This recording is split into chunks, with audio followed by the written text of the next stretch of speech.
l'oméga. Tu es le souverain Dieu et c'est toi qui règnes. Ton règne n'a pas de fin. Notre Père et notre Dieu. Ton règne n'a pas de fin. Et la parole nous dit que tu fais ce que tu veux. Parce que c'est toi qui es Dieu. Que toute la gloire soit à toi et à toi seul. En ce beau jour au Père du 5 avril 2020. Que tout l'honneur et toute la gloire soient à toi et à toi seul. Reçois la louange, l'adoration au Père Céleste. Ici, partout, maintenant et à tout moment. Reçois la louange, reçois la gloire, reçois tout, Papa. Oui, reçois tout, Seigneur. Reçois tout, Seigneur. Reçois tout, Seigneur. Oui, comme les vieillards peuvent dire tout puissant. Oh Seigneur éternel, que l'agneau qui a été immolé pour les saints tout puissants est digne de recevoir la puissance, la richesse, la sagesse, la force.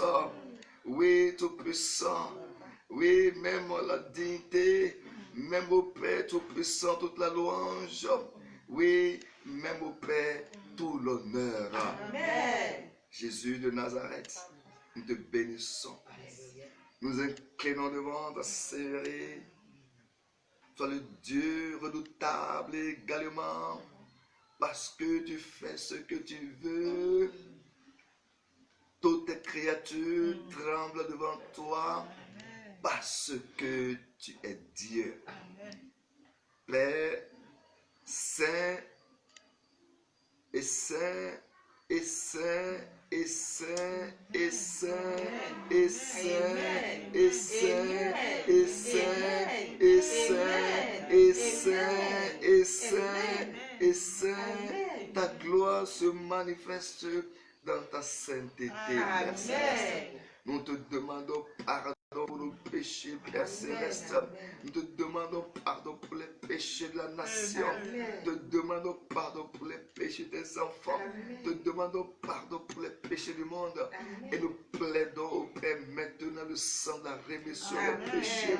Que le sang de la rémission des péchés au Père coule maintenant tout puissant pour nous purifier, pour nous justifier, Père Céleste. Merci parce que tu es miséricordieux et que ta miséricorde n'a pas de fin. Amen.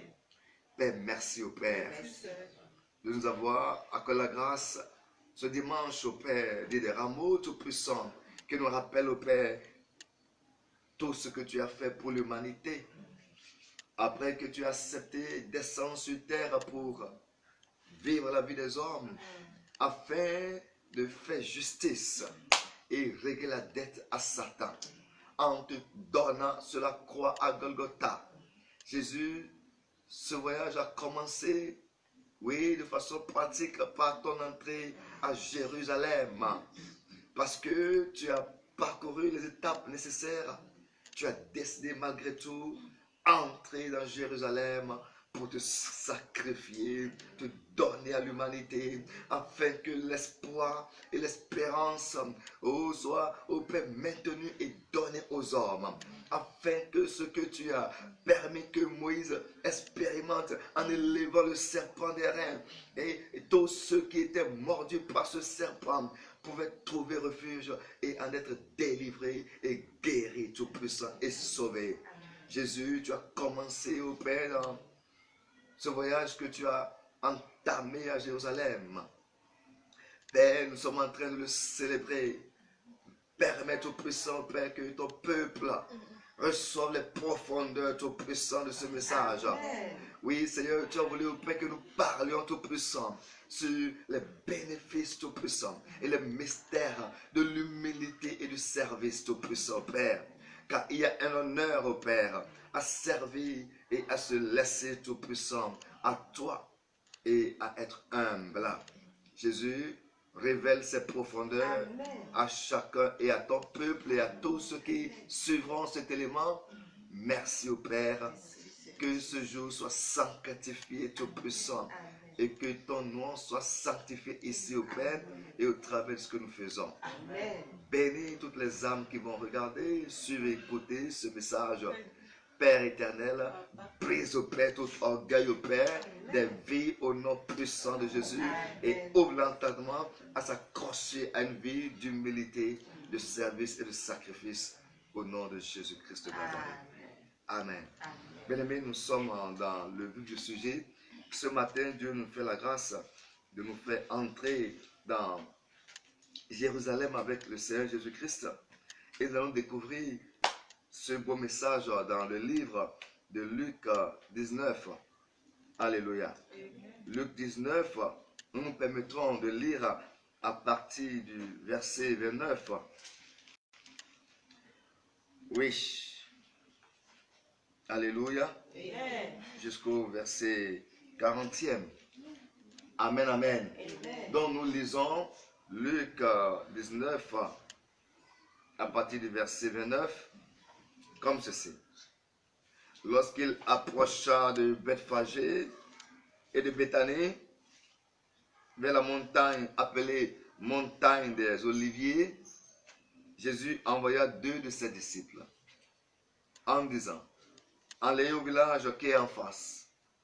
Quand vous y serez entrés, vous trouverez un anneau attaché, sur lequel aucun homme ne s'est jamais assis. Détachez-le et amenez-le. Si quelqu'un vous demande pourquoi le détachez-vous, vous lui répondrez: le Seigneur en a besoin. Ceux qui étaient envoyés allèrent et trouvèrent les choses comme Jésus leur avait dit. Comme ils détachaient l'anneau, ses maîtres leur dirent: pourquoi détachez-vous l'anneau? Et ils amenèrent à Jésus l'anneau sur lequel ils jetèrent leurs vêtements et firent monter Jésus. Amen. Amen. Verset 36. Quand il fut en marche, les gens étendirent leurs vêtements sur le chemin. Et lorsque déjà il approchait de Jérusalem, vers la descente de la montagne des Oliviers, toute la multitude des disciples, saisis de joie, se mit à louer Dieu à haute voix pour tous les miracles qu'ils avaient vus. Amen. Amen. Ils disaient: béni soit le roi qui vient au nom du Seigneur. Paix dans le ciel et gloire dans les lieux très hauts. Quelques pharisiens du milieu de la foule dirent à Jésus: Maître, reprends tes disciples. Et il répondit: je vous le dis, s'ils se taisent, les pierres crieront. Alléluia. Amen. Voilà l'histoire de l'entrée de Jésus-Christ à Jérusalem. Alors, ce que nous voulons ressortir dans cet élément, qui est souvent utilisé pour célébrer la fête des rameaux, comme on le sait, qui tombe sur ce dimanche 5 avril. Alléluia. Amen. C'est la destinée de l'anneau. Amen. Amen. C'est la destinée de l'anneau. Amen. Amen. Et cet anneau symbolise tout homme qui ploie sous le joug des limitations, de la malédiction, tout homme immobilisé, mais qui pourtant a une grande destinée. Alléluia. Ce que nous voulons ressortir de là-bas, c'est l'honneur qui est revenu à cet anneau que Jésus a appelé, que Jésus a demandé à ce qu'on lui amène, afin que cet anneau puisse accomplir sa destinée glorieuse. Amen, amen. Amen. Alors, pour lire un peu le passage, Jésus, son heure étant arrivée, devrait pour accomplir l'œuvre qui t'a libéré et qui a libéré toute l'humanité. Alléluia. À savoir, se donner et à ce qu'il soit tué. Amen. Rappelez-vous que Adam, notre aïeul, par la désobéissance, a permis au diable, à Satan, d'amener la condamnation, la malédiction sur l'humanité. Lorsque Ève a écouté la voix du serpent et Adam n'ayant pas joué son rôle de leader, de mari, de gardien du temple, ils ont mangé le fruit défendu et la malédiction de la mort est entrée dans l'humanité avec ses corollaires de troubles, de peines, de difficultés, de souffrances innombrables. On n'est pas là. Amen. Nous rappelons cela pour montrer l'œuvre que Jésus a faite sur la croix à Golgotha. Alléluia. Amen. Et il fallait que Dieu restaure l'homme dans le plan, la place qu'il lui a donnée. Parce que Dieu a créé l'homme à son image parfaite. Amen. Et c'est à l'homme que Dieu a donné la domination, le règne dans ce monde.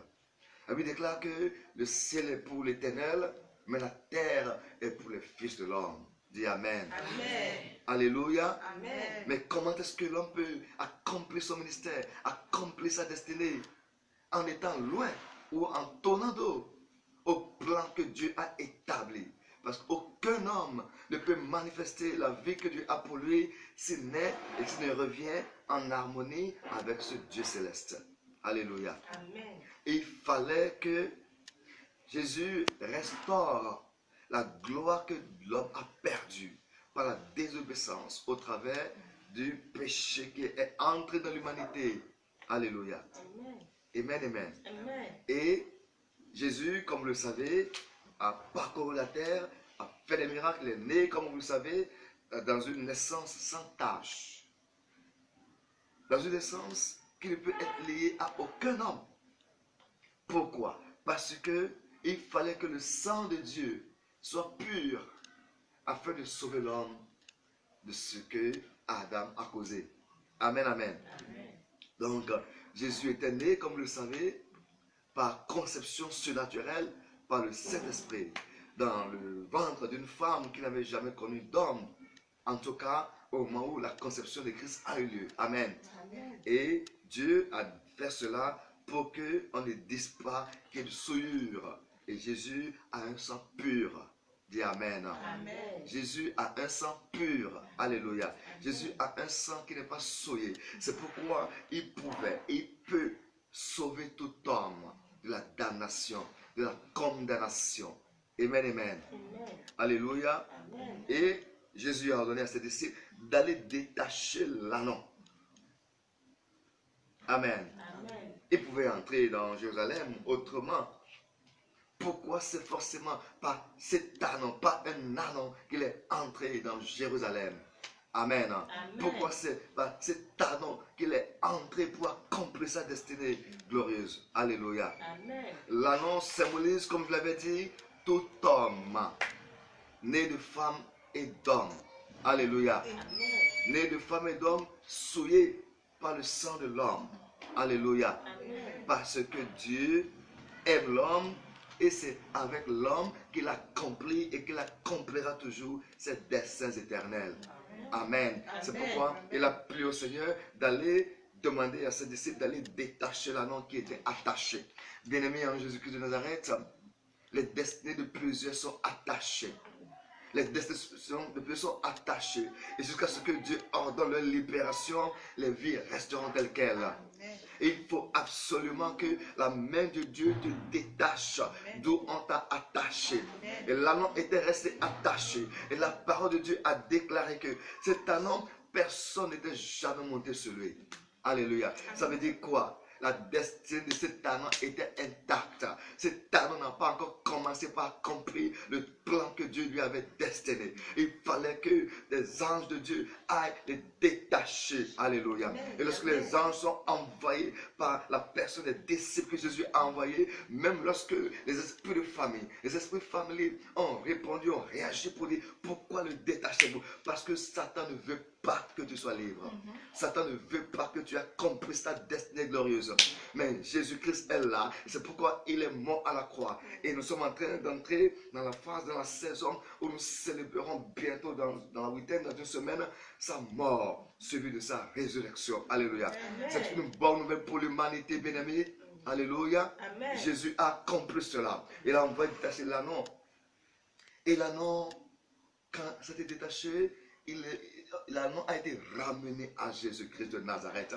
Et Jésus est monté sur l'anneau. Mon ami, si tu ne te laisses pas et que Christ monte sur toi, ta destinée ne peut pas s'accomplir. Alléluia. Amen. Il faut que Jésus-Christ monte sur toi d'abord. Amen. Tu dois te laisser monter sur toi par Jésus-Christ de Nazareth. Sans Jésus-Christ dans ta vie restera telle qu'elle là.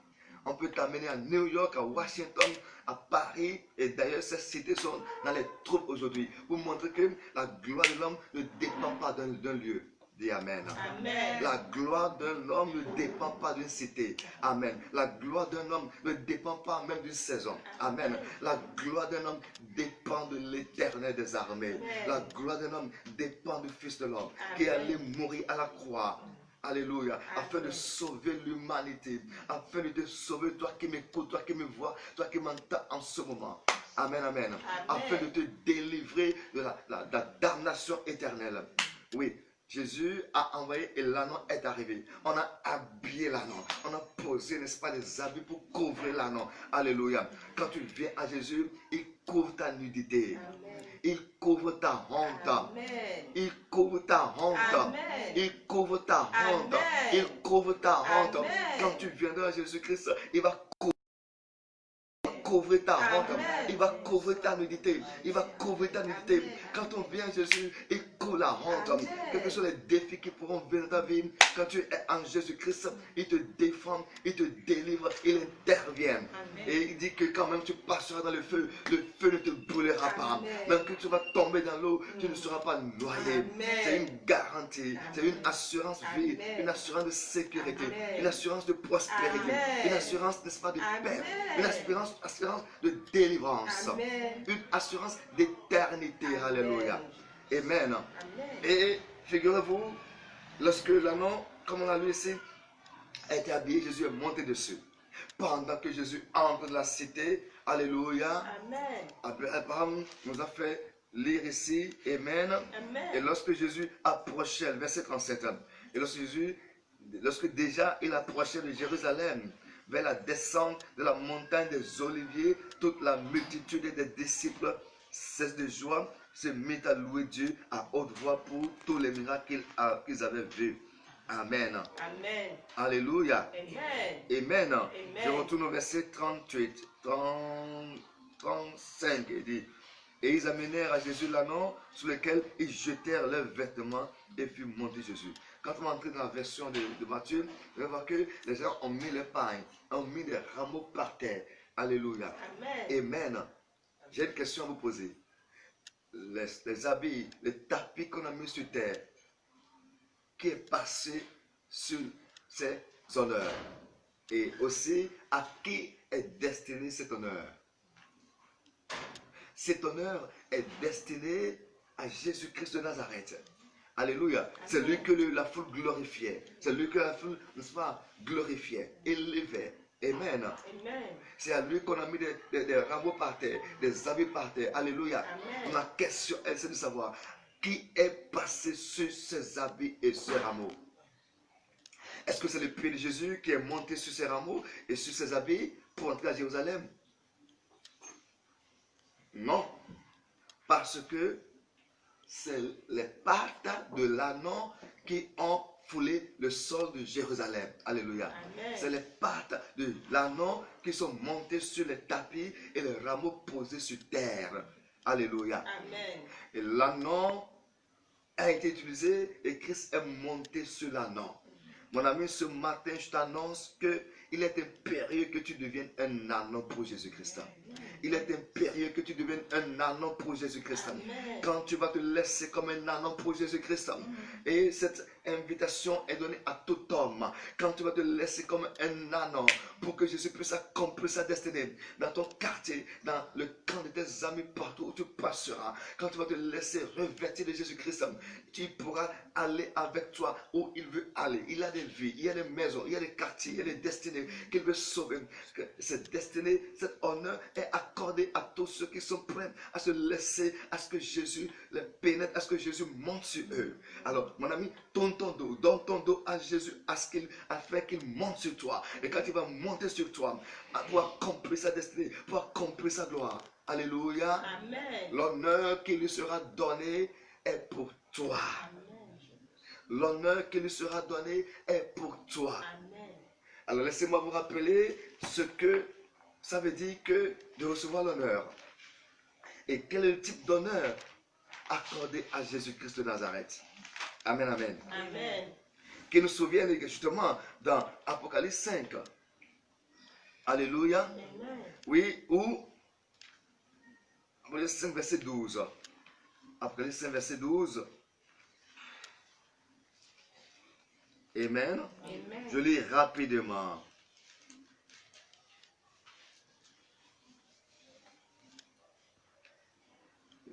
Ouais. Amen.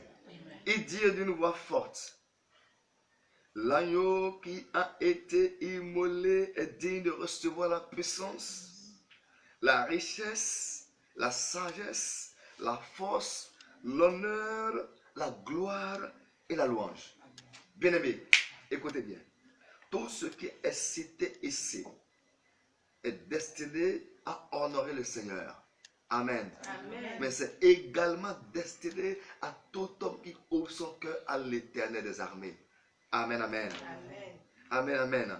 Lorsque tu donnes la place à Jésus, la Bible déclare que notre corps est le temple du Saint-Esprit.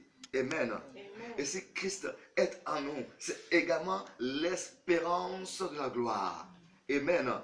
Pourquoi c'est l'espérance de la gloire? Parce que quand Christ est en toi, la Bible déclare ici dans Apocalypse 5, verset 12, que oui, il est digne de recevoir en toi, parce qu'il est en toi. Amen. Amen. Christ est en toi, Christ est en toi, Christ est en toi. Alléluia. Amen. Il est digne de recevoir la puissance, la richesse, la sagesse, la force, l'honneur, la gloire et la louange. Écoutez-moi bien. Christ n'a pas besoin de ces choses-là de façon concrète. Amen. Amen. C'est en toi qu'il vit. Amen. Amen. Que ces choses vont se manifester pour le glorifier. Amen. Amen. C'est en toi qu'il le reçoit. Que ces attributs-là, ces bénédictions vont se manifester pour l'honorer. Alléluia. Amen. Donc, exactement, l'agneau-là, qui est l'agneau qui s'est laissé, qui est monté, a reçu l'honneur. Alléluia. Amen. Alors, je nous invite parce que c'est une preuve d'humilité. Un agneau est un animal très humble. Comparé au cheval et aux autres, l'agneau est très humble. L'agneau est très simple. Alléluia. Amen. Amen. Amen. Pourtant, il y avait des chevaux au temps de Jésus. Amen. Pourquoi Jésus n'est pas monté sur un cheval? Alors que le cheval est apparemment plus glorieux. Oui ou non? Dieu voulait nous communiquer la symbolique et le mystère de l'humilité. Dis Amen. Amen. L'humilité précède la gloire, dit les Écritures. Amen. L'humilité précède la gloire. L'humilité précède la gloire. Amen. L'agneau est un symbole d'humilité et de service et de soumission. L'agneau réagit difficilement. Amen. Amen. L'agneau se laisse et c'est là où on le conduit qui nous amène. Vous allez voir que l'animal, le cheval, pour monter sur le cheval, on est obligé de lui attacher la bouche. Lui mettre le mort. Amen. Amen. Selon Jacques, alléluia. Amen. Sans le mort, on ne peut pas monter sur le cheval. Par contre, l'âne ou l'agneau n'en a pas besoin, dit alléluia. Amen. Parce qu'il est créé pour l'humilité, pour le service. Et, écoutez-moi bien, ton élévation se manifestera dans le service que tu rendras à l'Éternel et aux hommes. Ton élévation se manifestera dans le degré de soumission, de service que tu vas manifester à l'Éternel et à l'humanité. Je nous exhorte ce matin des rameaux du 5 avril 2020, à nous consacrer au service aux autres, à nous consacrer sans intérêt, sans ego, sans orgueil, à servir l'Éternel, à le servir en tant que son serviteur pour prêcher l'évangile, prêcher la bonne nouvelle, dire la vérité aux autres, mais également à servir nos frères et sœurs, à servir nos nations. Alléluia. Dans les dimensions de talent que le Seigneur nous a accordé, manifeste ton talent. La parole déclare dans Luc 19, oui, verset 13, il dit, faites valoir vos talents. Amen. Bien-aimé, c'est le moment où nous devons faire valoir nos talents. Amen. Tu as des talents en toi. Tout homme est pourvu d'un talent. Assez de laisser tes talents dormir. Assez de laisser dormir tes talents. Active tes talents, mon ami. Active tes talents. Active tes talents. Dépoussière tes talents. Fais valoir tes talents. Fais que tes talents dominent. Tes projets que tu as, mets-les à exécution. Et je te conseille, l'une des visions les plus importantes à avoir pour sa vie, c'est de servir de tremplin, d'instrument pour amener la bonne nouvelle vers quelqu'un. Elle veut dire là qu'ils sont beaux les pieds de ceux qui annoncent la bonne nouvelle. En ces temps, cette saison, de corona, de virus qui fait trembler le monde. Mon ami, la solution, la clé majeure, c'est l'expansion de l'évangile. Prêche l'évangile à quelqu'un. Je ne sais pas si demain il va mourir. Parce que sans Jésus-Christ de Nazareth, la garantie est sûre pour l'enfer. Alors, par tes beaux pieds, chaussés par l'évangile, va dehors là-bas et communique la vie. Surtout dans l'humilité, souviens-toi toujours que c'est un ânon qui est entré avec Jésus à Jérusalem pour accomplir sa mission suprême, celle de se donner à l'humanité face à moi à la croix à Golgotha. Je prie ce matin que le Seigneur parle à ton cœur et que tu demandes à lui, ce Seigneur Dieu, de donner les grâces de l'ânon, de l'humilité, du service. Il y a une onction dans l'humilité. Il y a une onction dans le service. Écoutez, l'esclave qui est fidèle à servir l'autre, là, l'histoire nous montre que cet esclave finit par dominer dans la maison où il sert. Oui, Jésus a dit à ses disciples, le plus grand parmi vous, c'est celui qui sert les autres. Alléluia. Amen. Père, nous prions ce matin pour nous et pour les autres également, que le mystère, la clé du service, de l'humilité au Père nous soit accordée. Amen. La grâce au Père de l'humilité du service tout-puissant, sans intérêt, sans le dynamisme, sans mon intérêt d'abord tout-puissant. Que ton huile fraîche au Père nous verse au Père au nom de Jésus sur la tête de chacun tout-puissant Père. Verse-nous Père, l'huile au Père du service de l'humilité tout-puissant. Merci tout-puissant et que chacun entre Père dans la grâce de l'élévation, de l'honneur qu'il y a préparé au nom de Jésus-Christ de Nazareth. Amen. Shalom bien-aimé, que la miséricorde triomphe de tout jugement sur l'humanité entière, sur la nation du Bénin et les autres nations. Amen. Et que la paix de Christ qui surpasse tout entendement se répand sur vous tous. Amen. Au nom de Jésus-Christ de Nazareth. Amen. Bon dimanche des rameaux. Shalom. Amen. Amen.